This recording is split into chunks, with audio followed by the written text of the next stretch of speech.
မေရိကန်နိုင်ငံကပြည်ဝင်ခွင့်ကန့်သတ်မဲ့နိုင်ငံပေါင်း43နိုင်ငံစာရင်းမှာမြန်မာနိုင်ငံလည်းပါဝင်လာနေပါတယ်။အဆိုပါ43နိုင်ငံစာရင်းကိုအနီရောင်လိမ်မော်ရောင်နဲ့အဝါရောင်ဆိုပြီး၃မျိုးသတ်မှတ်ထားပါတယ်။အနီရောင်အဆင့်ကတော့အမေရိကန်ကိုလုံးဝဝင်ရောက်ခွင့်ပိတ်ထားတာဖြစ်ပြီးလိမ်မော်ရောင်ကတော့အကန့်အသတ်နဲ့ဖြစ်ပါတယ်။မြန်မာနိုင်ငံကတော့လိမ်မော်ရောင်အဆင့်သတ်မှတ်ထားပြီးအလဲဗီဇာပညာရေးဗီဇာတို့နဲ့လာတာကိုကန့်သတ်နိုင်တယ်။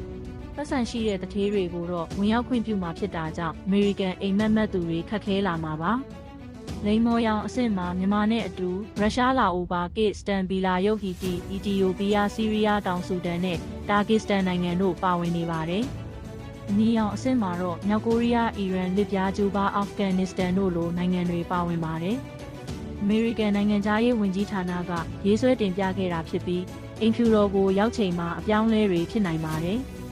အမေရိကန်တာဝန်ရှိသူတွေထောက်လှမ်းရေးအေဂျင်စီတာဝန်ရှိသူတွေနဲ့ကျွမ်းကျင်သူတွေကဒီခရီးသွားတားမြစ်ချက်အစီရင်ခံစာမှုကျမ်းကိုပြန်လည်သုံးသပ်နေပါတယ်။တကယ်လို့အတီးဖြစ်လာရင်တော့မြန်မာနိုင်ငံဟာလည်းအမေရိကန်ကိုတွာလာဖို့ခက်ခဲသွားမှာဖြစ်ပါတယ်။